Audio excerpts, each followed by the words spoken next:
ஏதாவது சாதிக்கணும்னு சொல்லிட்டு இந்த மாதிரி வருவாங்க. Point number 1. 2வது ஊரில் ஏதாவது சேட்டை பண்ணியிருப்பாங்க, அங்கேருந்து தப்பிச்சு ஓடி வரணும்னு வருவாங்க. 3வது காதல் விஷயங்களில் மாட்டிக்கிட்டு ஓடி வருவாங்க. இந்த 3 விஷயம் தான். இல்லை நீங்கள் எது அது கரெக்டாக சொல்லிட்டு ஏர்போர்ட்டில் போகும்போது நம்ம ஏர்போர்ட்டில் வேலை செய்ய போகிறோம் அப்படின்னு கனவோட போகிறேன். ஓகே, பேசி எல்லாம் முடிச்சதுக்கு பிறகு கேட்டேன், சார் எங்கே உட்காந்து வேலை செய்யணும் அப்படின்னு கேட்டேன். கல்லில் போட்டிருப்பாங்க பெஞ்சு, இங்கே தான் அப்படின்ட்டாரு. எனக்கு அப்படியே அது ஏர்போர்ட் தானே நீங்கள் சொல்லும்போது எனக்கு வந்து ஏர்போர்ட் வந்து தாம்பரம் போகிறதே பெரிய சிக்கலாக இருக்கும். ஏர்போர்ட் வந்து நடந்தே போகும். இன்னும் ரொம்ப முக்கியம் என்னென்னா, முதல் 2 மாதம் சம்பளம் கொடுத்தாங்க, செக்கில் சம்பளம் கொடுத்தாங்க. எனக்கு பேங்க் அக்கௌண்ட் இல்லை.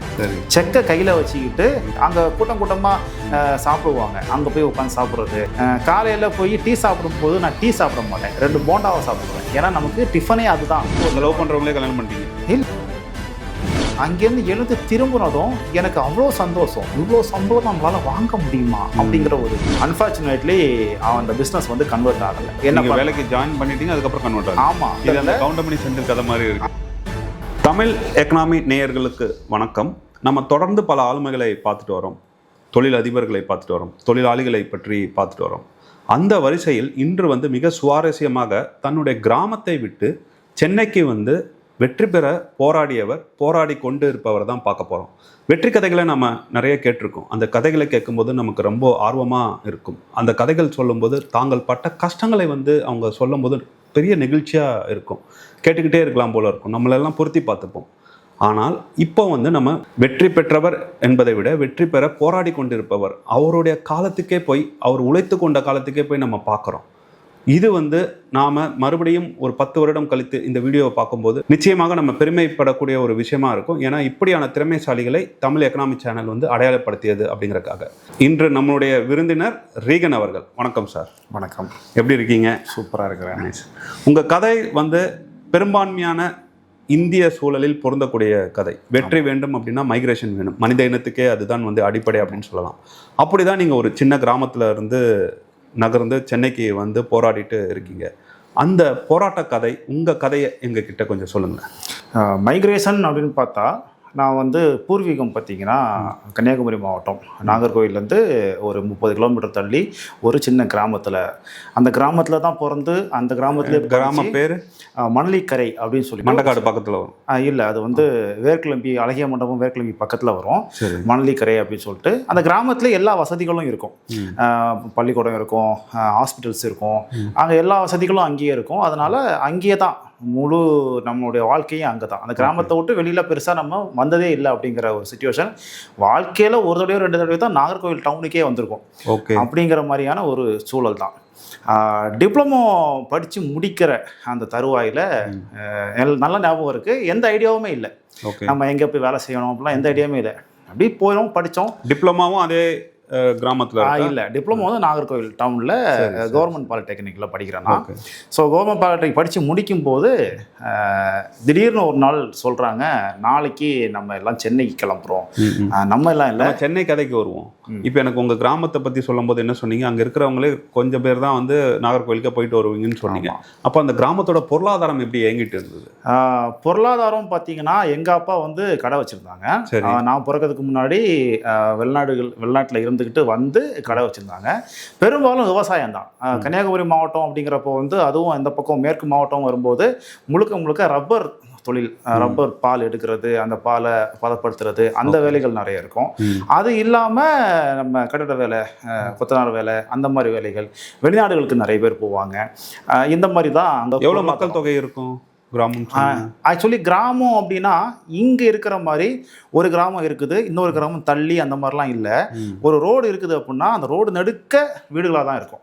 அந்த வீடுகளுக்கு பின்னாடி வீடுகள் இருந்துகிட்டே இருக்கும். அந்த பேர் மட்டும்தான் மாறும். எங்கள் ஊரோட அந்த அமைப்பே அப்படி தான் இருக்கும். இப்போ நம்ம இங்கேருந்து கிளம்பி ஒரு 15 கிலோமீட்டர் தள்ளி போகிறோம் அப்படின்னா, அந்த 15 கிலோமீட்டரில் நம்ம ஒரு 20 கிராமத்தை நம்ம கடந்து போவோம். ஆனால் எங்கேயுமே அந்த தொடர் விட்டு போகாது, வீடுகள் வரிசையாக இருந்துக்கிட்டே இருக்கும். அப்படிங்கிறப்ப எங்கள் கிராமத்தில் இவ்வளோ வீடு அப்படின்னு சொல்லணும் அப்படின்னா அதுக்கு வேற கட்டமைப்புகள் இருக்கு. எப்படின்னா ஒரு சாதிய கட்டமைப்பாக இருக்கும், அல்லது ஒரு மதம் சார்ந்த கட்டமைப்பாக இருக்கும். இப்போ கிறிஸ்டியன்ஸ் அப்படின்னா கிறிஸ்டியன்ஸில் ஆசி கிறிஸ்டியன்ஸ் எவ்வளவு, இந்த சர்ச்சுக்கு போகிறவங்க எவ்வளவு அப்படின்னு கணக்கெடுக்கலாமே தவிர, எங்கள் கிராமத்தில் இவ்வளோ பேர் அப்படின்னா, எங்கள் கிராமம்னா நீ எந்த வீடு வரைக்கும் நான் அதை உள்ள கொண்டு வரது, எதை விளக்குறதுன்னு எனக்கு தெரியல.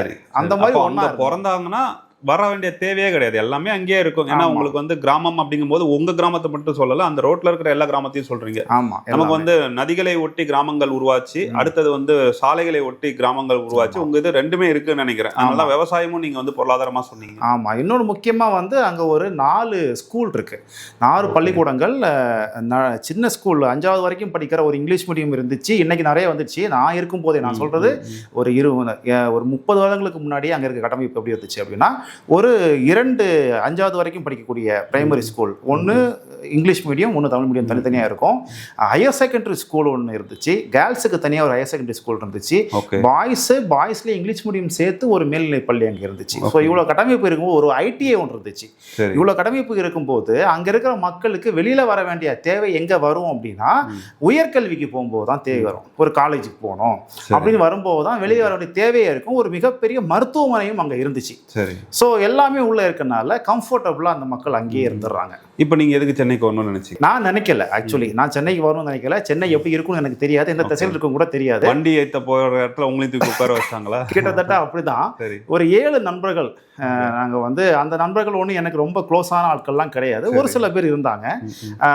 திடீர்னு சொல்லலாம் உங்கள் ஊரை சேர்ந்தவர்கள். ஆமாம், என் கூட படித்தவங்க, எங்கள் ஊரில் அந்த மாவட்டம் சார்ந்தவர்கள். நான் வந்து அந்த மாவட்டத்தோட தலைநகரில் படித்ததால அந்த மாவட்டம் சார்ந்த ஒரு 7 பேர் வந்து சென்னைக்கு போகிறோம் அப்படின்னு சொல்லுவோம். 6 பேர் போகிறோம்னு சொல்லும்போது, எதுக்கு போகிறேன்னாங்க? வேலைக்கு. அவங்க எங்கேயோ ஒரு வேலையை பார்த்து வச்சுருக்காங்க, ஒரு கன்சல்டன்சியில் பேசியிருக்காங்க அப்படின்னு சொல்லி போகிறாங்க. அந்த கன்சல்டன்சி பேர் எனக்கு தெரியாது, என்ன வேலை செய்ய போகிறோம்னு தெரியாது, எதுவுமே தெரியாது.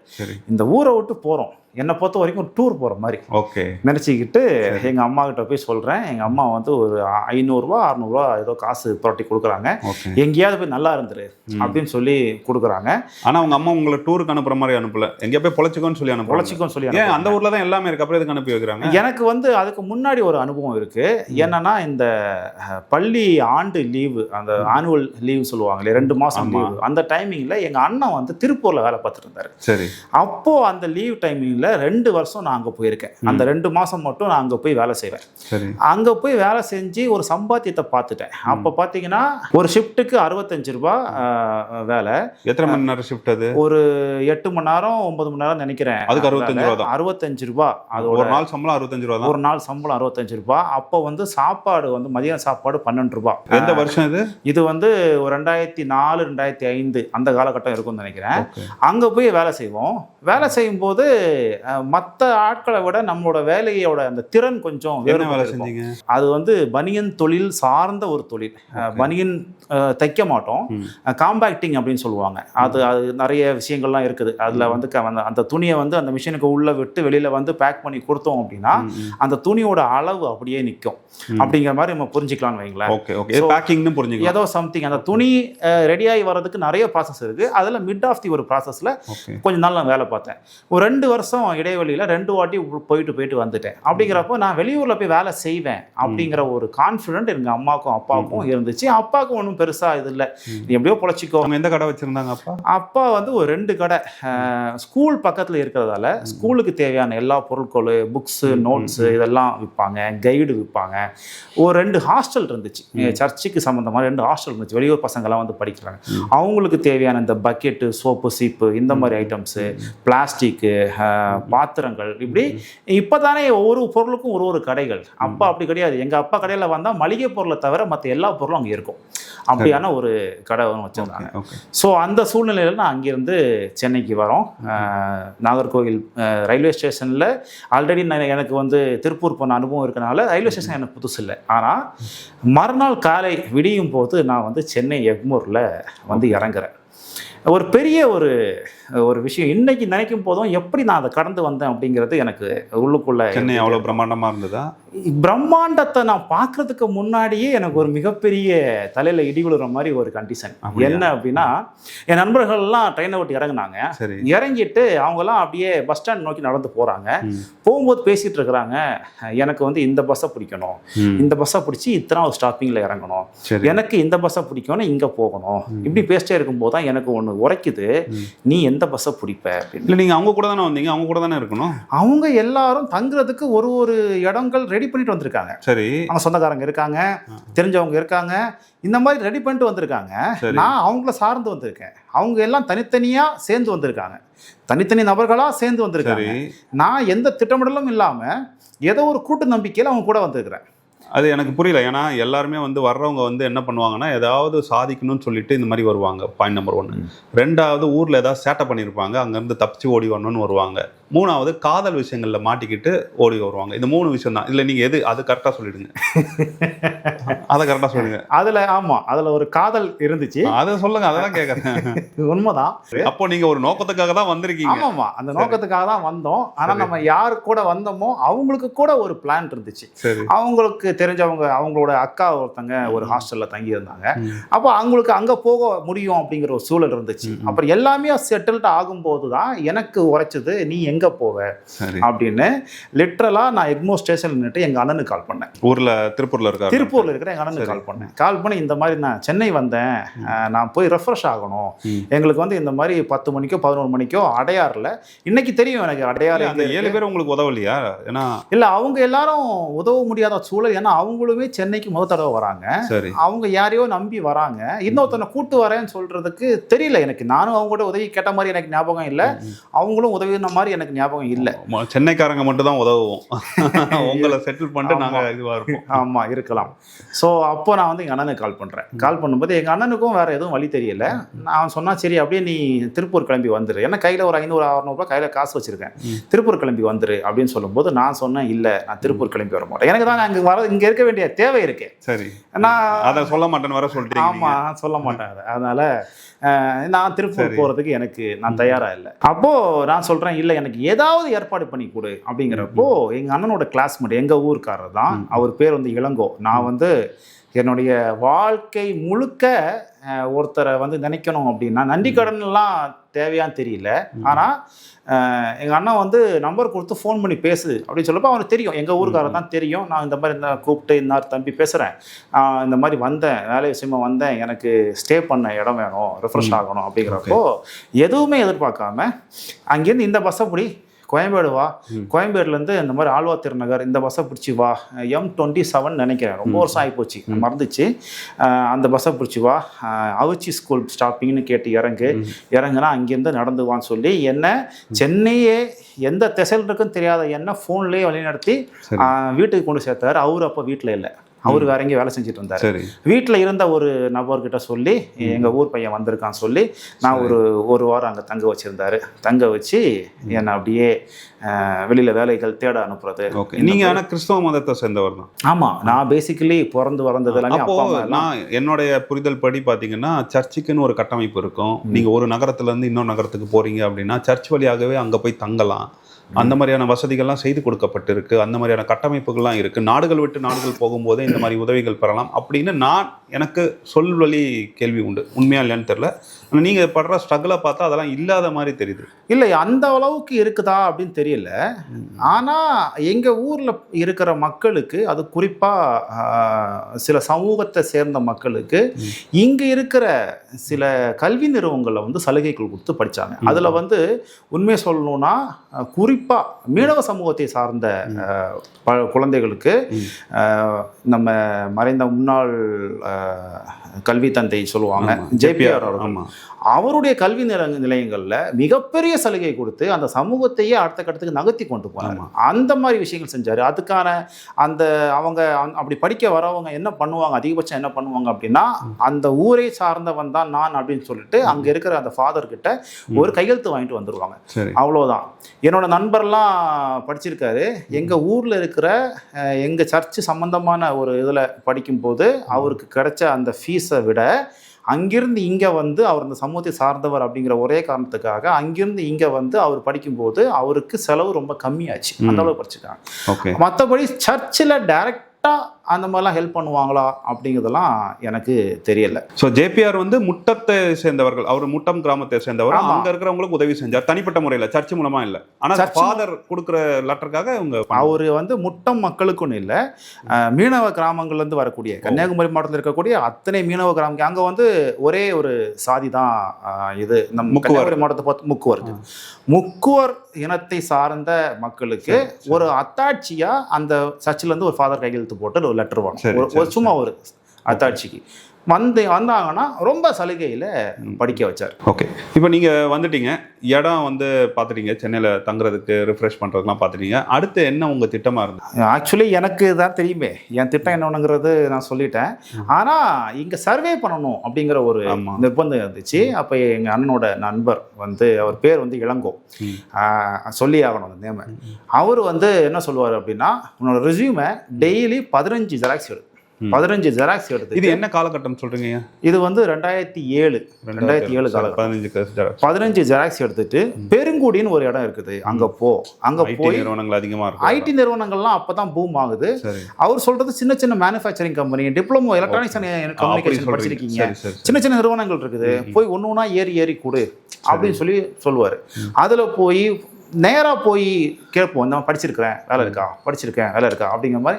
அந்த அனுபவமே எங்களுக்கு ஒரு பெரிய விஷயமா இருந்துச்சு உண்மையிலேயே. அதில் ஒரு நிறுவனத்தில் வேலை கிடச்சிது, நீலாங்கரையில் ஒரு நிறுவனத்தில் வேலை கிடச்சிது. வேலை கிடச்சி ஒரு 2-3 மாதம் போயிட்டு இருக்கும்போது, நம்ம எதுக்காக சென்னைக்கு வந்தோமோ அந்த விஷயத்தில் கொஞ்சம் பிரச்சனைகள் ஏற்பட திரும்பவும் அப்படியே. என்ன வேலை கிடச்சிது?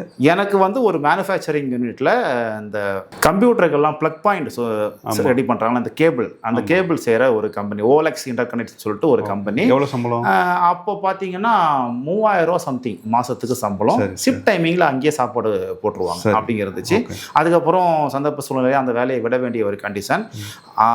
விட்டு இருக்கும்போது எனக்கு வந்து கொஞ்ச நாள் வேலை இல்லாமல் இருந்தேன். அப்போது ரொம்ப யதார்த்தமாக சாப்பிட போகிற ஹோட்டல் இருக்கக்கூடிய ஒரு மாஸ்டர் ஒருத்தர் சொல்கிறாரு, பக்கத்தில் வந்து சத்தியம் கம்ப்யூட்டர்ஸ் பெரிய நிறுவனம் இருந்துச்சு, அங்கே வந்து ஒரு வேலை இருக்குன்னு சொன்னாங்க, போய் கேட்டு பாருங்க அப்படின்னு சொல்லும்போது, நான் பெரிய கனவோட போகிறேன், சத்தியம் நிறுவனத்தில் நான் வேலை செய்ய போகிறேன்னு நினச்சிட்டு போகிறேன்.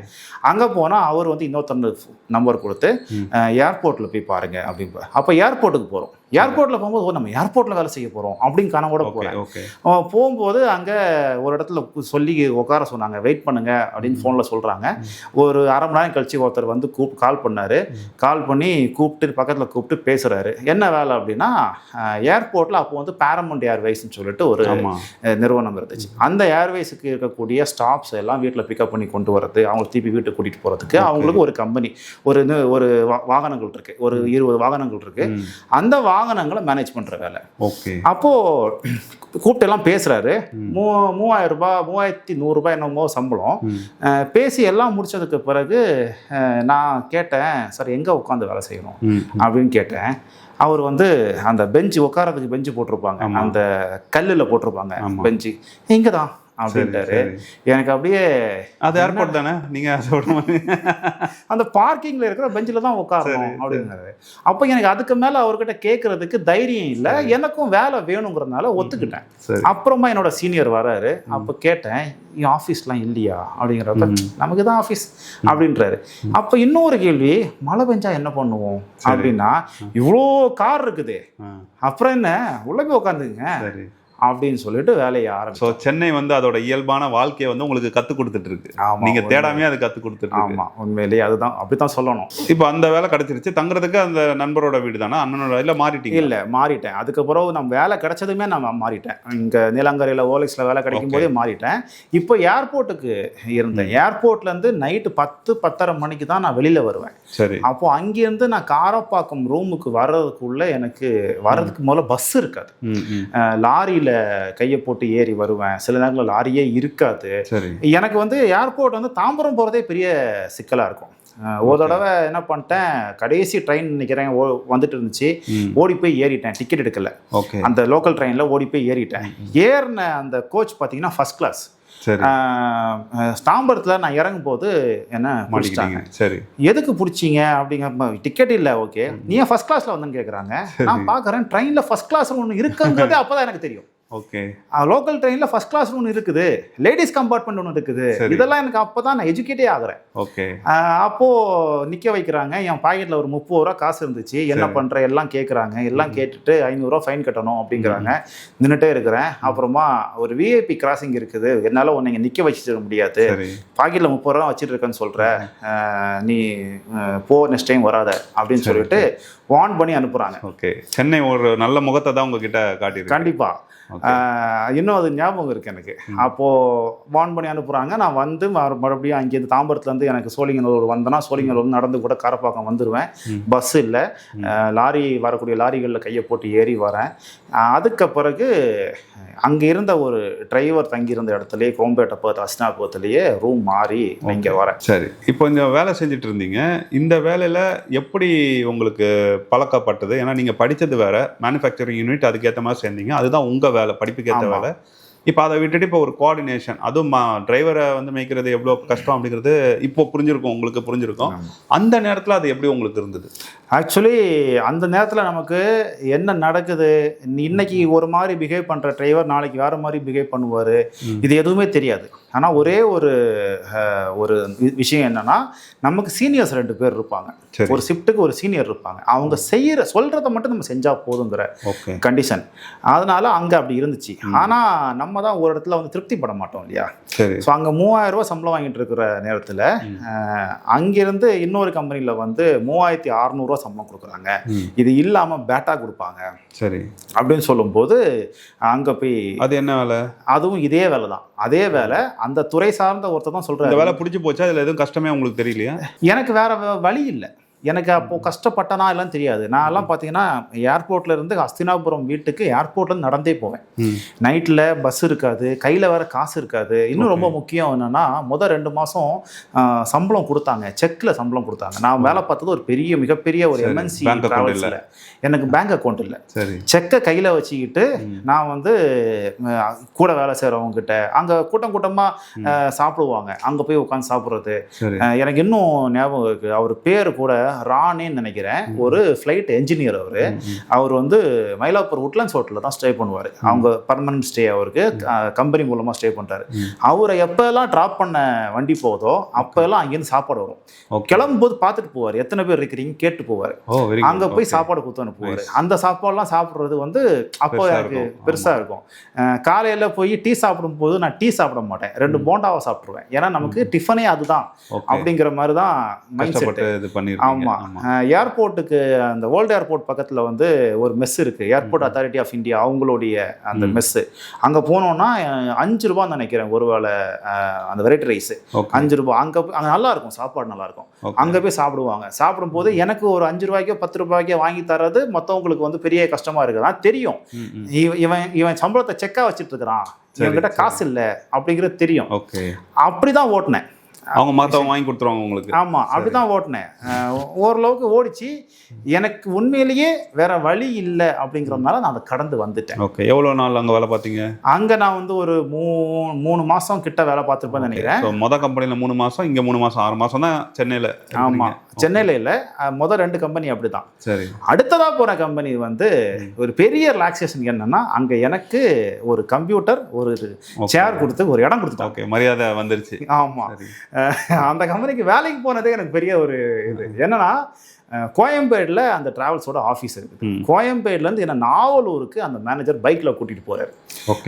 அந்த அவருக்கு நேரம் வீடியோ பார்த்துட்டு இருக்க வாய்ப்பு இருக்குது. அவர் பேர் மிஸ்டர் ஸ்டீஃபன். அவர் வந்து என்ன கூட்டிகிட்டு போகிறாரு. என்னுடைய இன்னைக்கு இருக்கிற நிலைமையில இந்த துறையில் என்னோட ஆசான் அவர் தான். முதல் ஏபிசிடி சொல்லி கொடுத்தது அவர் தான். அதுக்கு முன்னாடி இருந்தவங்க எல்லாம் ஒன்றும் எனக்கு சொல்லி கொடுத்த ஞாபகங்கள்னால கூட்டிகிட்டு போகிறாரு. சரியான மழை. அவர் வந்து ஜர்க்கின் போட்டு ஹெல்மெட் போட்டு ஃபுல் க்ளோஸ்டாக இருக்காரு. நான் ஃபுல்லாக நனைஞ்சிட்டேன். நேராக போகிறேன். அது ஒரு மிகப்பெரிய ஒரு நிறுவனம், மிகப்பெரிய உலகத்திலேயே மிகப்பெரிய ஒரு நிறுவனத்தில் போகிறேன். உள்ளே போய் உட்காடுறேன். பாதி வழியில் மழை நின்றுச்சு, என்னோட ட்ரெஸ்ஸு காஞ்சிடுச்சு, ஆனால் உள்ள ஈரமாக இருக்குது. ஓகே. போய் நிற்கும் போது அந்த ஏசியில் என் உடம்பு அப்படி நடுங்குது, அப்படி நடுங்குறேன். ஓகே. அங்கே போய் அவரோட ஜிஎம் ஒருத்தர் இருந்தார், நாராயணன் சார்னு சொல்லிட்டு ஒருத்தர் இருந்தார். அவர்கிட்ட போய் அறிமுகப்படுத்தும் போது அவர் டெஸ்டிங் பண்ணுறாரு.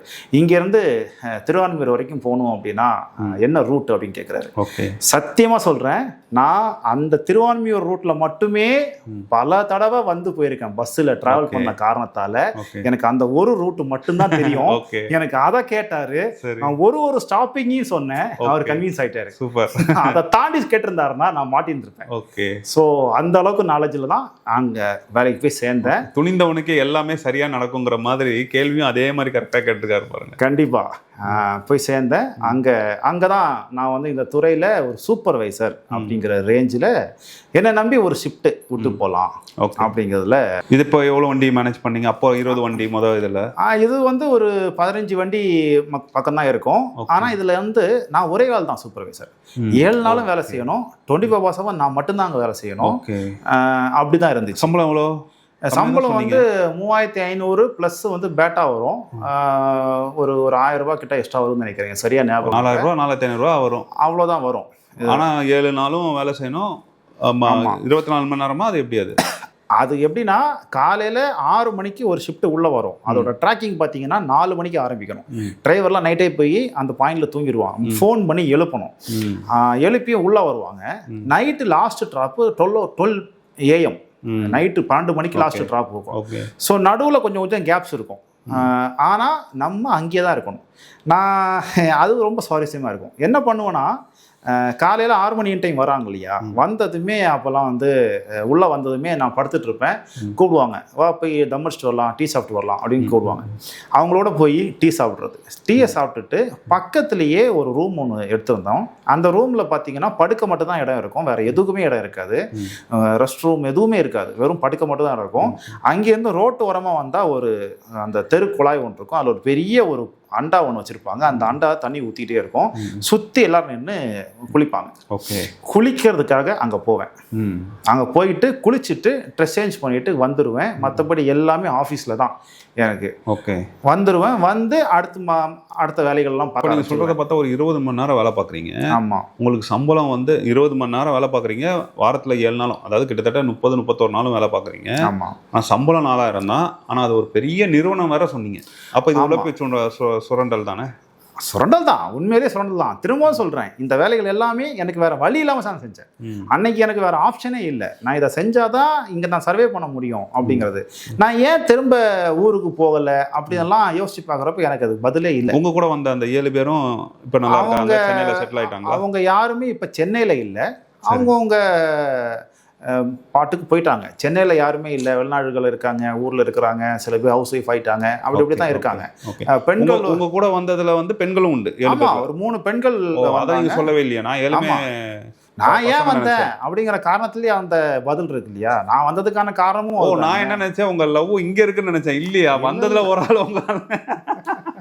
ஸோ அப்படி இல்லை, அது 1 சைடு லவ்வா 2 சைடு லவ்வா? 2 சைடு லவ் தான். சரி சரி சரி சரி. அதில் வந்து அப்போது என்ன ஆகும் அப்படின்னா, நான் வந்து பகலில் வந்துடுவேன். வந்து அங்கேயே ஆஃபீஸ்லேயே மதியானம் லஞ்சை முடிச்சிடுவேன். நைட்டு இங்கே சாப்பிட்ருவேன், வெளியிலே சாப்பிட்ருவேன். நைட்டு வீட்டில் போய் ரூமில் போய் படுக்கும்போது அங்கே ஒரு ரூமில் 7 பேர் 8 பேர் இருப்பாங்க, ரொம்ப கஷ்டமாக இருக்கும். இங்கேயே படுத்துருவேன், ஆஃபீஸ்லேயே படுத்துருவேன். ஏன்னா நைட்டு 12 மணி ஆகிடும், 12:30 மணிக்கு தான் முடிச்சுட்டு போவோம். நம்ம வீட்டுக்கு போகிறதுக்கு போல இங்கே இருந்துடுறோம். காலைல திருப்பி எனக்கு 4:30 மணிக்கெல்லாம் எனக்கு வேலை இருக்கும். ஃபோன் எடுத்து பேச ஆரம்பிக்கணும். அதனால நான் இங்கேயே படுத்துருவேன். அந்த மாதிரி இருக்கும். ஸோ இந்த கடின உழைப்பு அது வந்து என்னோட மேனேஜருக்கு பிடிச்சி போச்சா, அல்லது இவனை மாதிரி ஒரு அடிமை நமக்கு கிடைக்க மாட்டான்னு நினைச்சாங்களா, ரெண்டாவது தான் தெரியல. அவரு இன்னொரு கம்பெனிக்கு போகும்போது என்ன அங்கே கூட்டிட்டு போறாரு. அதுல எனக்கு ஒரு பெரிய வாய்ப்பு. இந்த கம்பெனில எவ்வளவு நாள் இருந்தீங்க? அந்த கம்பெனில நான் ரொம்ப நாள் இருந்தேன். அதாவது இப்போ 3வது கம்பெனில எவ்வளவு நாள் இருந்தீங்க? 3வது கம்பெனில நான் ஒரு 3-4 வருஷம் இருந்திருப்பேன்னு நினைக்கிறேன். 3-4 வருஷத்துல ரெண்டு நிறுவனம் மாறிச்சு. அது ஒரு MNC கம்பெனி. அந்த கம்பெனில வெண்டாரா நான் உள்ள போறேன். பண்ணுவேன். நான் ஒரு வெண்டாரில் உள்ளே போய் அவங்க ஒரு 1-1.5 வருஷத்தில் வெளியில் போகிறாங்க. அப்போது அந்த அட்மின்க்கு என்ன பிடிச்சி போய் அவர் என்னை ரெக்கமெண்ட் பண்ணுறாரு. 2வது வரக்கூடிய கம்பெனியில் இவரை கையில் வச்சுக்கோங்க, உங்களுக்கு எல்லாமே ஈஸியாக பண்ணி கொடுப்பாரு வச்சுருக்காங்க. அவங்க கூடயும் நான் வேலை செய்கிறேன். ஓகே. ஸோ அந்த மாதிரி வரும். ஸோ அந்த 4 மணி நேரம் தூக்கத்துக்கு 4 வருஷம் வேலை பார்த்துட்டு இருக்கீங்க. சம்பளம் ஆனால் எவ்வளோ உயர்ந்தது? இல்லை, இப்போ வந்து எனக்கு டபுள் சேலரி வந்துச்சு. டபுள் சேலரினா நான் அங்கேருந்து இங்கே வெளியே வரும்போது 6,000 ரூபாய் சம்திங் வந்தேன். சரி. அந்த நிறுவனம் வெளியில் போயிட்டு இன்னொரு நிறுவனம் வரும்போது நான் அதே சீட்டில் என்னோட ஐடி கார்டு மட்டும்தான் மாறுது. ஒரே வேலை, சம்பளம் அப்படியே 3 மடங்காக மாறுது. 15,000 ரூபாய் சம்பளம் கொடுக்குறாங்க. சரி, ஓகே. நான் வந்து துணிஞ்சி அதை ஒரு சேலஞ்சாக எடுத்துக்கிட்டேன். என்ன அப்படின்னா 15,000 ரூபாய், நான் இப்போ 6,000 6,500 சம்பளம் வாங்கிட்டு இருந்தேன். ஒருவேளை என்னால் இந்த வேலையை செய்ய முடியல அப்படின்னா எங்கிட்ட 3 மாதம் சம்பளம் கையிருப்பு இருக்கும். 1 மாதம் சம்பளம் வாங்கிட்டேன் அப்படின்னா அப்போ நான் வந்து துணிஞ்சு செய்யலாம். ஒருவேளை தப்பாயிடுச்சு, இந்த முடிவு தப்பானா கூட இன்னொரு இடத்துக்கு போகிறதுக்கு 3 மாதம் டைம் இருக்குது அப்படின்னால துணிஞ்சு செஞ்சேன். ஆனால் நான் அதில் எனக்கு எந்த பிரச்சனையும் இல்லாமல் நான் அதில் நான் தான் முக்கியமான ஆள் அப்படிங்கிற மாதிரி வந்துட்டேன். இது வந்து ஒரு 2012 ஆமா 12-13 அந்த காலகட்டங்களில் தான் இருக்கும் அது. ஓகே, சரி. இப்போ இந்த கம்பெனி விட்டுட்டு அடுத்த கம்பெனிக்கு வரீங்களா? ஆமாம், அதுக்கப்புறம் அங்கே ஒரு பிரச்சனை ஆகுது. அங்கேருந்து வரோம். என்ன பிரச்சனையாச்சு? என்ன யார் பெரியவன் அப்படிங்கிற சண்டைகள் வரும் இல்லையா? உயர் அதிகாரிகளுக்கு அவ்வளோவா நம்ம விஷயங்கள் தெரியல அப்படிங்கிறப்போ வந்து அவருக்கு மேலே இருக்க ஒரு டேரக்டா நம்மளை கூப்பிட்டு எல்லாம் கேட்கும்போது நடுவில் ஒருத்தர் இருக்காருன்னா எப்படி என்ன இவன் பைபாஸ் பண்ணி போகிறான் அப்படிங்கிற மாதிரிகள் வரும். இது வந்து ஆஃபீஸ் பாலிடிக்ஸ். அதை தவிர்த்து நீங்கள் இருக்கிற துறை வந்து பார்த்தீங்கன்னா ரொம்ப அற்புதமான துறை. இது பலருக்கும் தெரியாது. எல்லாருமே ஆஃபீஸ் கேப்ல போயிட்டு இருப்பாங்க. அதோட செயல்பாடுங்கிறது ரொம்ப எளிமையா நினைச்சுப்பாங்க. ஏன்னா அவங்க ஃபோன்ல ஏதாவது வச்சிருப்பாங்க, இல்லைன்னா ஃபோன் பண்ணி கால் பண்ணுவாங்க. அவங்களுக்கு வந்து நேரா வீட்டு வாசல்லே வந்து கார் நின்றுடும், அலுவலகத்துல போய் இறங்கிடுவாங்க. அவங்களுக்கு அது மட்டும் தான் தெரியுமே தவிர பின்னாடி இவ்வளோ விஷயங்கள் இருக்கும் அப்படிங்கிறது தெரியாது. இந்த ப்ராசஸ்ல நீங்க சந்திச்ச மிக சவாலான விஷயம் என்னது? சவாலான விஷயங்கள் அப்படின்னா வண்டியோட அவைலபிலிட்டி இங்கே வந்து ரொம்ப கம்மியாக இருக்கும். நான் வந்து ஒரு 18-19 வருஷமா இந்த ஃபீல்டில் இருக்கிறேன். ஒரே ஃபீல்டு தான், வேற ஜாப் மாற்றமே இல்லை. ஆமாம், ஆக்சுவலி என்னோட சக்ஸஸுக்கு காரணமும் அதுதான். நான் ஒரே ஃபீல்டில் சஸ்டெயின் ஆனது தான் எனக்கு சக்ஸஸ்க்கு மிகப்பெரிய காரணமும்.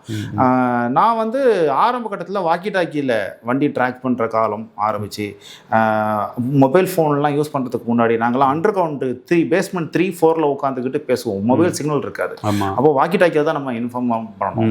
ஏர்போர்ட்டுக்கு வண்டி அனுப்புவோம். ஏர்போர்ட்டுக்கு வண்டி அனுப்பிச்சுன்னா டிரைவர் அங்கே போய் சேர்ந்துருவான். ஆனால் அந்த டிரைவரை ட்ராக் பண்ணவே முடியாது. கையில் நேம் போட்டு தான் இருக்கும்.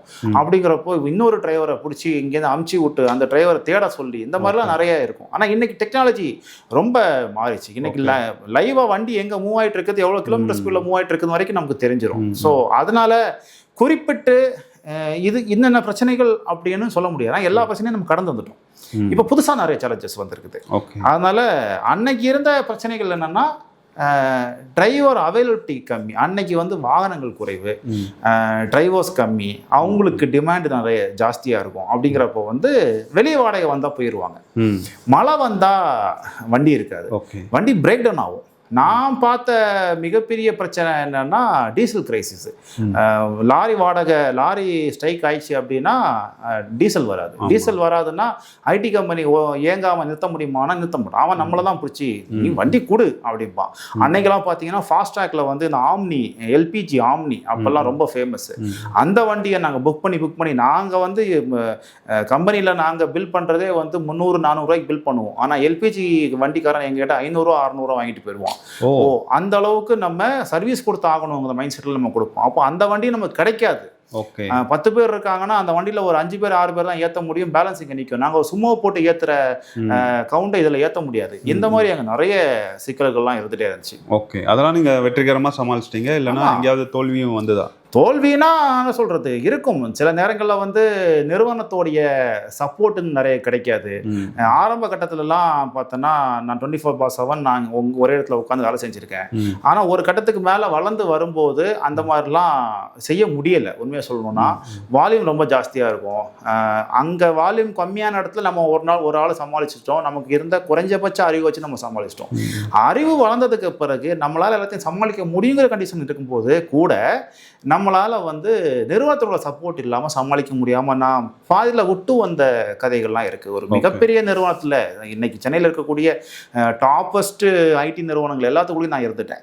அந்த மாதிரி ஒரு இடத்துல வந்து ரிலீவர் தராமல் நான் வந்து அங்கே ஒரு ஷிஃப்ட் இன்சார்ஜாக நான் வேலை செஞ்சுட்டு இருக்கும்போது ரிலீவரே இல்லாமல் என்னை அங்கேயே உட்கார வச்சு ஒரு கட்டத்துக்கு மேலே கேட்குறப்போ ஃபோன் எடுக்காமல் நானும் முடிஞ்ச வரைக்கும் ஒரு நாள் 2 நாள் 2வது நைட்டெல்லாம் வந்து சமாளிக்க முடியாமல் 2வது நைட்டு வண்டியும் இல்லாமல் சமாளிக்க முடியாமல் ஃபோனை சுவிட்ச் ஆஃப் பண்ணிட்டு கிளம்பிட்டேன். ஓகே, அந்த மாதிரிலாம் ஆயிருக்கு. ஸோ அதாவது 2 நாளாக உங்களுக்கு வேலை இருக்குது, நீ அங்கேயே உட்காந்துருக்கேன். ரிலீவர் கொடுக்கல. ரிலீவர் கொடுக்காம இன்னும் சொல்ல போனால் அவங்களுக்கு நிறைய பிரான்ச்சஸ் இருக்குது, நிறைய இடங்கள்ல இருக்குது. இந்த பிஸ்னஸுக்கு வெளியிலேருந்து ஒருத்தர் எடுத்து கொடுத்துருந்தா கூட இந்த பிஸ்னஸ் ரன் ஆகிருக்கும். அன்றைக்கி ஒரு நாள் என்ன தூங்க விட்டுருந்தா நான் மறுநாள் வந்து வேலை பார்த்துருப்பேன்.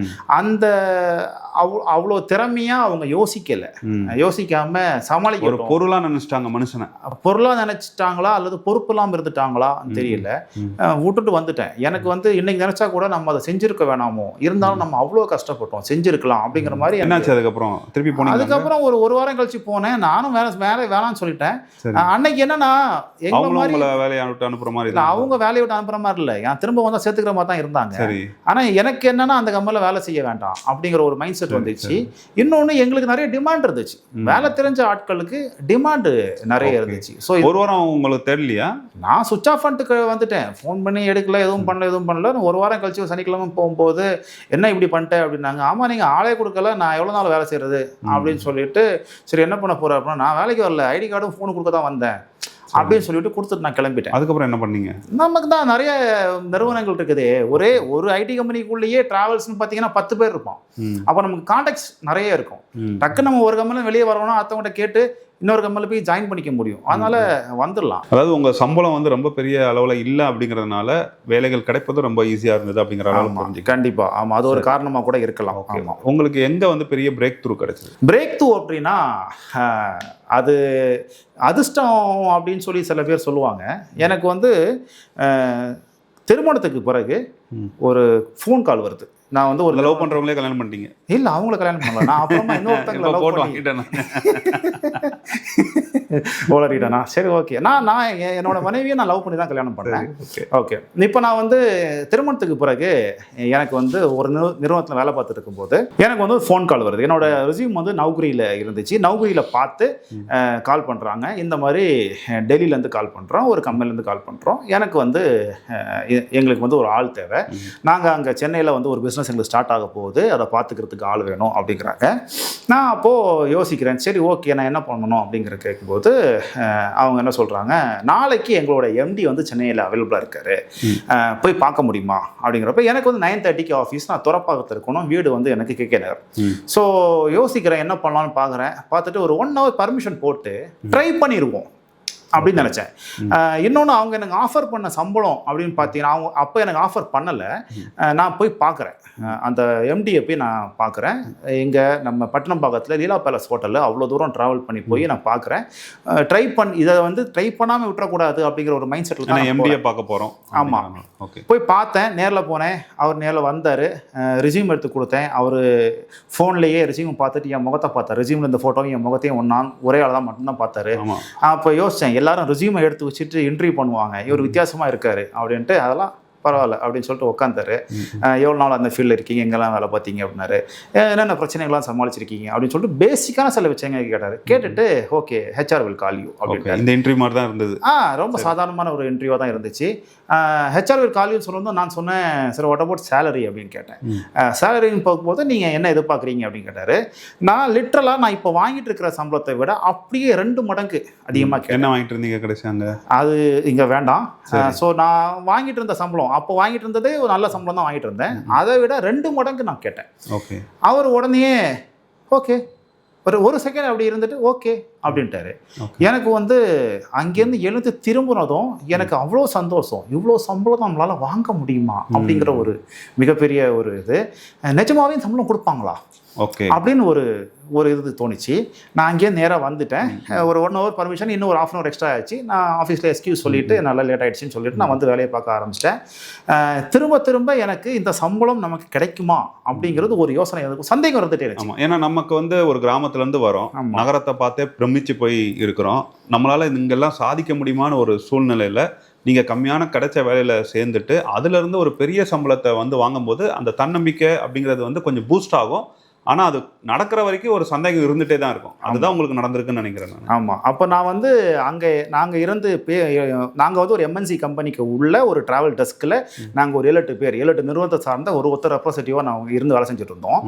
அப்போ அங்கே இருந்த ஒரு எக்ஸ்பீரியன்ஸ்டு பர்சன் ஒருத்தங்கிட்ட கேட்குறேன், மேடம் இந்த மாதிரி எனக்கு ஒரு ஆஃபர் வந்திருக்கு, இவ்வளோ கேட்டிருக்கேன், அவங்க டக்குன்னு ஓகே சொல்லிட்டாங்க, நான் இப்போ என்ன பண்ணலாம் அப்படின்னு கேட்கும்போது அவங்க சொன்னாங்க, உங்களோட சேலரி பிரேக்கப்பை வாங்குங்க, அதில் என்ன போட்டுக்கு டிடக்ஷன்ஸ் எல்லாம் என்ன இருக்குது, நீங்கள் கேட்ட சம்பளத்தில் பாதிக்கு டிடக்ட் பண்ணி எடுத்துட்டாங்கன்னா கஷ்டமாயிடும், அதை வாங்கிட்டு முடிவு பண்ணுங்க அப்படின்னாங்க. திரும்ப அவங்க ஹெச்ஆர் கேட்கும்போது நான் கேட்டேன், எனக்கு சேலரி பிரேக்கப் கொடுங்க அப்படின்னு கேட்கும்போது, சேலரி பிரேக்கப் பண்ண நான் உனக்கு ஆஃபர் லெட்டரே அனுப்புகிறேன் அப்படின்னு சொல்லி ஆஃபர் லெட்டர் அனுப்பிச்சிட்டாங்க. எடுத்து பார்த்தா ஒன்றுமே இல்லை, டேக்ஸ் மட்டும் தான் பிடிக்கிறாங்க, இஎஸ்ஐபிஎஃப்லாம் 3 months கழிச்சு தான் நாங்கள் பிடிப்போம் அப்படின்னு சொல்கிறாங்க. சரி ஓகே, இஎஸ்ஐபிஎஃப் பிரேக்கப்பும் கொடுக்குறாங்க, அதெல்லாம் பார்த்தா ரொம்ப கன்வின்சிங்காக இருக்குது, ஏன் நம்ம இந்த வேலையில் சேரக்கூடாது அப்படிங்கிற கேள்வி தான் இருந்துச்சு. ஓகே, நான் சேர்ந்துட்டேன். அவங்க என்ன சொல்கிறாங்க, நீங்கள் உடனே சேருங்க அப்படின்னு சொல்கிறாங்க. அவங்களுக்கு ஒரு பிஸ்னஸ் இருக்குது அப்படிங்கிறாங்க. நாங்கள் வந்து நிறைய வேலைகள் செய்கிறோம், கிரவுண்டில் நிறைய வேலைகள் செய்கிறோம்.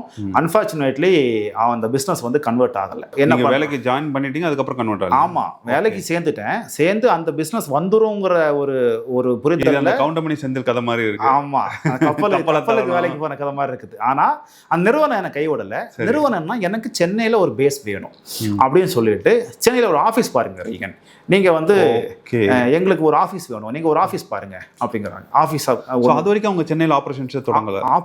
ஆப்ரேஷன் இருக்கு. எனக்கு வேற ஒரு சின்ன டிராவல்ஸ் மூலமா ரிமோட்ல ஒர்க் பண்ணிட்டு இருக்காங்க. இப்போ ஆஃபீஸ் பார்க்குறேன், அவங்களுக்கு ஒரு வெண்டார் இங்கேருந்து வேலை பார்க்குறத நான் டேக் ஓவர் பண்ணுறேன். அந்த வெண்டாரோட பிஸ்னஸை எடுத்து நான் டேரெக்டாக பிஸ்னஸ் பண்ண ஆரம்பிப்பேன். ஆஃபீஸை டெவலப் பண்ணுறேன், சென்னையோட பேஸ் கிரியேட் பண்ணுறேன், புதுசாக பிஸ்னஸ் கொண்டு வரேன். ஒரு பிஸ்னஸ், 2 பிஸ்னஸ், 3 பிஸ்னஸ் கொண்டு வரேன். ஒரு கோவிட் டைம், அந்த டைமிங்கில் கோவிட் வருது. கோவிட் டைமிங்கில் அவங்களுடைய டெல்லி கிளைண்ட் சில பேருக்கு வந்து இங்கே யாரும் வண்டி கொடுக்க ரெடியாக இல்லை அப்படிங்கிறப்ப ஏதாவது பண்ண முடியுமா அப்படின்னு கேட்குறாங்க. நான் வந்து அந்த கோவிட் ப்ரோட்டோகால் எல்லாம் மெயின்டைன் அதெல்லாம் ஃபாலோ பண்ணி நான் வந்து வண்டியை அரேஞ்ச் பண்ணி கொடுக்குறேன். அந்த கோவிட் ஃபுல்லாகவே எங்கள் வாகனங்கள் வந்து பிஸியாக இருக்குது. இன்னும் சொல்ல போனால் அவங்களுக்கு வந்து ஆல் ஓவர் இந்தியாவில் 1-2 நகரங்களில் மட்டும்தான் வந்து கோவிட் டைமில் பிஸ்னஸ் இருந்துச்சு. அதில் ஒன்று சென்னை. ஓகே, அதை தாண்டி வரும். முக்கியமான காரணம் உங்களோட எக்ஸ்பீரியன்ஸ், உங்களோட கான்டாக்ட் உங்களால் அரேஞ்ச் பண்ண முடியும் தரேன். இன்னொரு முக்கியமான விஷயம் என்னென்னா, அந்த கம்பெனிலையும் நான் ஒருத்தன் தான் employee. Very good. Okay, office தரங்குறோம், 2 பேர் வேலைக்கு போடுறாங்க, கோவிட்ல வேலையை விட்டு அமைச்சிடுறாங்க, நான் மட்டும்தான் எம்ப்ளாயி. இத்தனைக்கும் நான் ஆஃபீஸ் போகிறது கிடையாது, சென்னையிலையும் நான் இல்லை. அப்போது என்னோட ஒய்ஃப் வந்து கன்சீவாக இருக்காங்க, நாங்கள் ராணிப்பேட்டில் இருக்கிறோம். மொத்தமாக ஃபோன்லேயே தான் மேனேஜ் பண்ணுறேன், ஃபோன்லேயே மேனேஜ் பண்ணி பிஸ்னஸ் எல்லாம் பண்ணுறோம். கோவிட் முடியுது. கோவிட் முடியும் போது நான் சப்போர்ட் பண்ண எல்லா கிளைண்ட்ஸுமே எனக்கு பிஸ்னஸ் கொடுக்குறாங்க. பிஸ்னஸை டெவலப் பண்ணுறோம், டெவலப் பண்ணி வரோம். அந்த நிறுவனம் இன்னைக்கு சென்னையில் இருக்கிறதுக்கு முக்கியமான காரணம் நான் தான். இப்போ நீங்கள் அந்த நிறுவனத்தில் தான் இருக்கிறீங்களா? இப்போ நான் ஒரு 2 வருஷத்துக்கு முன்னாடி அந்த நிறுவனத்தில் வெளியே வந்துட்டேன். வெளியில் வந்து நான் வந்து முழுக்க கால் டாக்ஸி சார்ந்த ஒரு சென்னை, தமிழ்நாடோட ஒரு லீடிங் கால் டாக்ஸி கம்பெனியில் சென்னையோடைய ஒரு மேலாளராக. இப்போ நீங்கள் கிராமத்துலேருந்து வந்தீங்க, எதுக்கு வந்தீங்கன்னு தெரியாமே சென்னைக்கு வந்தீங்க. ஆனால் ஒரு 12 வருஷத்துலேயே 2020. ஆமாம், 12 வருஷத்தில் ஓரளவுக்கு 12 வருஷத்துலேயே வந்து ஒரு தொழிலை வந்து அமைக்கிற அளவுக்கு உங்களை திறன் படத்தவரா நீங்க ஆக்கிக்கிட்டீங்க. அதுக்கு சென்னையும் வாய்ப்பு கொடுத்ததுன்னு சொல்லலாம். கண்டிப்பா சென்னை மாதிரியான நகரம் தான் வந்து வாய்ப்புகளை அள்ளி கொடுக்கும். அதை நீங்க வந்து அழகாக எடுத்துக்கிட்டீங்கன்னு சொல்லலாம். நீங்க வந்து ஒரு 12 வருஷத்திலேயே வந்து ஒரு தொழிலை வந்து கட்டமைக்கிற அளவுக்கு பெரிய அளவில் வளர்ந்துட்டீங்க. அதுக்கான எக்ஸ்போஷர் உங்களுக்கு கிடைச்சிருக்கு, உங்களுடைய உழைப்பும் இருக்கு. இப்போ நீங்க அடுத்த கட்டமா என்ன பண்ணணும்னு நினைக்கிறீங்க? இன்னும் அடுத்த கொரோனாக்கு அப்புறம் 6 ஆண்டுகள்ல பணியில தான் இருக்கிறீங்க. இருந்தாலும் அந்த கொரோனா பீரியட்ல நீங்க செஞ்ச வேலையை நான் பெருசா நினைக்கிறதுனால அந்த அனுபவத்தின் மூலமா கேட்குறேன், அடுத்தடுத்த கட்டங்களில் நீங்க என்ன பண்ணணும்னு நினைக்கிறேன்? நான் ஏற்கனவே சொன்ன மாதிரி, நான் வேலைக்கு வரும்போது இந்த ஃபீல்டு ஒரு மாதிரி இருந்துச்சு. அதுக்கப்புறம் நிறைய பரிணாமங்கள் கண்டு இன்னைக்கு வேற மாதிரி ஒரு பரிணாமத்தில் இருக்குது. இதில் இன்னும் நிறைய புதுமைகள் நிறைய கொண்டு வர வேண்டி இருக்குது, நிறைய விஷயங்கள் மாற்ற வேண்டியது இருக்குது. நான் வந்து இந்த துறையில நான் பேசும்போது உங்களுக்கு கிட்டத்தட்ட எல்லாமே ஒரே துறை மாதிரி இருக்கும். ஆனால் இந்த துறைகளுக்கு உள்ளேயே நிறைய நிறைய வித்தியாசங்கள் இருக்குது. நான் இன்னைக்கு செய்கிற வேலையை நான் 2.5 வருஷத்துக்கு முன்னே செய்யலை, 2.5 மாதத்துக்கு முன்னே செஞ்ச வேலை எதுவுமே நான் இன்னைக்கு செய்யலை. அந்த மாதிரி ஒரு வேலைக்கு உள்ளேயும் நிறைய விஷயங்கள் இருக்குது. ஸோ அதை எல்லாத்தையும் நான் ஒருங்கிணைச்சு கொண்டு வந்து அதை ஒரு பிஸ்னஸ் மாடலாக கொண்டு வரணும் ஒரு ஐடியாலாம் இருக்குது. அது நேரடியாக என்னால் செய்ய முடியாட்டி கூட ஏதோ ஒரு நேரத்தில் ஏதோ ஒரு நிறுவனம் மூலமாக இதை செய்யறதுக்கான ஆசைகள்லாம் எனக்கு இருக்குது. பார்க்கலாம் அது ஃபியூச்சரில் நமக்கு என்ன மாதிரி வாய்ப்புகள் கிடைக்குது அப்படிங்கிறத வச்சு தான். இப்போ உங்கள் குடும்பத்தை பற்றி கொஞ்சம் சொல்லிடுங்க. அவங்க இப்போ எப்படி ஏற்றுக்கொண்டார்கள், அதாவது உங்களோட வெற்றியை வந்து அங்கீகரிச்சிட்டாங்களா? கண்டிப்பாக. நான் இன்னைக்கு வந்து என்ன மெட்ராஸ்காரன் தான் சொல்கிறாங்க. அதுவே ஒரு பெரிய வெற்றி. ஆமாம், உண்மையா. அது என்னையுமே யாராவது சொந்த ஊர் எதுன்னு கேட்டால் சொந்த ஊர் நான் முதல்ல சென்னை தான் சொல்லுவேன். என்னோட பூர்வீகம் நாகர்கோவில்னு சொல்லுவேன். சொந்த ஊர் எனக்கு சென்னை தான் சொல்லுவேன். ஏன்னா இங்கே தான் என்னோட குடும்பம் இருக்குது. இங்கேருந்து நான் ஊருக்கு போனாலும் எங்கள் அம்மா அப்பா வீட்டுக்கு போனாலும் கூட அங்கேருந்து எப்போ நீ ஊருக்கு கிளம்புறன்னு தான் கேட்பாங்களே தவிர்த்து எப்போ சென்னை போகிறேன்னு கேட்க மாட்டாங்க. அந்த அளவுக்கு அவங்களுக்கும் மனசில் வந்து பதிய வச்சுருக்கேன். ஸோ முழுக்க சென்னைக்காரனாக நான் மாறி இருக்கிறேன். சென்னை தான் என் ஊர். ஏன்னா இந்த ஊர் தான் எனக்கு வாய்ப்பு கொடுத்துச்சு, இந்த ஊர் தான் என்னை வாழ வச்சுது. எந்த காலத்துலேயும் எல்லாம் சொல்லுவாங்க சென்னை என்ன அது அது அது ஒரு மாதிரி அப்படிம்பாங்க. சென்னை தான் தி பெஸ்ட் என்னை பொறுத்த வரைக்கும். இதை விட பெட்டராக ஒரு நகரத்தை நான் இன்னும் பார்க்கல. பார்த்தா என்னோட மைண்ட் செட்டை மாற்றிப்பேன். இன்றைக்கி இருக்க நிலைமையில் 2 நகரம், ஒன்று நாகர்கோவில், நான் பிறந்து வளர்ந்த இடம் பெஸ்ட்டா சென்னை பெஸ்ட்டான்னு கேட்டால் சென்னை தான் தி பெஸ்ட் அப்படின்னு சொல்லுவேன். அந்த அளவுக்கு தான் இருக்குது. ஓகே, சென்னை உங்களுக்கு வாய்ப்பு கொடுத்தது, நீங்கள் தொழில் கற்றுக்கொள்வதற்கும் தொழிலை அமைப்பதற்கும் உங்களுக்கு கற்றுக் கொடுத்தது. அதெல்லாம் விட்டு தனிப்பட்ட முறையில் உங்களுடைய மனதளவில் சமூக கட்டமைப்பு அளவில் எந்த மாதிரியான ஒரு மாற்றத்தை ஏற்படுத்துன்னு சொல்ல முடியுமா? சென்னை வந்து எல்லாரையும் ஒரே மாதிரி பார்க்குது. ஒரு சில அனுபவங்கள்லாம் இருக்குது. ஊர்லெல்லாம் பார்த்தீங்கன்னா எங்கள் அப்பாவே சொல்லுவார், ஒரு சில தெருவுலெல்லாம் போய் விளையாடும்போது அங்கே போய் விளையாடக்கூடாது அப்படின்பாரு, அந்த பசங்களோட சேரக்கூடாது அப்படின்னு சொல்லுவார். அந்த மாதிரிலாம் பார்ஷியாலிட்டிகள்லாம் இருக்குது. ஆனால் சென்னையில் அதெல்லாம் இல்லை. என்னை யாருமே வந்து நீ வந்து அதிகபட்சமாக கருப்பு சோப்புன்னு கூட யாருமே கேட்டதில்லை. என்ன படிச்சிருக்கன்னு கூட எனக்கு கேட்டதில்லை. என்னோட திறமையை தான் பார்த்துருக்காங்க. என் கீழே வந்து MBA படித்த ஆட்கள்லாம் வேலை செஞ்சுருக்காங்க. நான் அவங்கள வந்து நிர்வாகம் பண்ணியிருக்கேன். அப்போது அதுக்கு என்னோட திறமையை தான் பார்த்துருக்கு. அதை தாண்டி ஒரு சில இடங்களில் சில விஷயங்கள் நான் ஃபார் எக்ஸாம்பிள் நான் என்னோட மனைவியோட சேர்ந்து வீடு பார்க்க போகிற இடங்கள்லாம் வந்து கேட்டிருக்காங்க, நீங்கள் என்ன ஆளுங்கள்லாம் கேட்டிருக்காங்க. சரி, ஸோ அது இன்னமும் இருக்குது. ஒரு சில இடங்கள்லாம் இருக்குது. ஆனால் பெரும்பான்மை தானே பேச முடியும். பெரும்பான்மையாக பார்க்கும்போது இங்கே மனுஷங்களா பார்க்குற அந்த சூழல் இருக்குது. எல்லாருக்கும் ஒரே மாதிரியான வாய்ப்பை சென்னை வந்து என்ஷோர் பண்ணுது. அந்த விஷயத்தில் தான் நான் வந்து ஏதோ பார்க்குறேன். ஸோ இது வரைக்கும் நீங்கள் ஒரு கட்டமைப்பாக சொன்னீங்க, உங்களுடைய மைக்ரேஷன், அதில் கிடைச்ச எக்ஸ்போஷர், அதுக்கப்புறம் கட்டமைச்சது, தொழில் கற்றுக்கொண்டது எல்லாம் சொன்னீங்க. ஆனால் உங்களை நிறைய யூடியூப் சேனல்லையும் பார்க்க முடியுது, வீடியோலையும் பார்க்க முடியுது. அந்த ஆர்வம் எப்படி வந்தது? அந்த பயணம் எப்படி போயிட்டுருக்கு? எனக்கு வந்து 2017-18 காலகட்டங்களில் வந்து எனக்கு ஒரு சேனல் வந்து அழைப்பு வந்துச்சு. ஏன் வந்துச்சுன்னெலாம் எனக்கு தெரியாது. நீங்கள் வந்து பேசுகிறீங்களா அப்படின்னு. தொடர்பு எப்படி கிடைச்சது? அவர் ஃபேஸ்புக் மூலமாக என்ன தொடர்பு கொண்டார். அவரை நான் முதல் முறை அப்போ தான் பார்க்குறேன். போய் பார்க்கும்போது அவர் ஒரு யூடியூப் சேனல் நடத்திட்டு இருந்தார், அரசியல் தொடர்பான விஷயங்கள் பண்ணிருக்கு. அப்போது ஓரளவுக்கு நாங்கள் பேசுகிற கருத்தியலும் அவரோட கருத்தியலும் ஒத்து போகும்போது எப்படி பண்ணலாமா. என்ன சேனல்னு பேர் சொல்ல முடியுமா? எல்லாருக்கும் தெரியும், கருப்போர் கூட்டம்.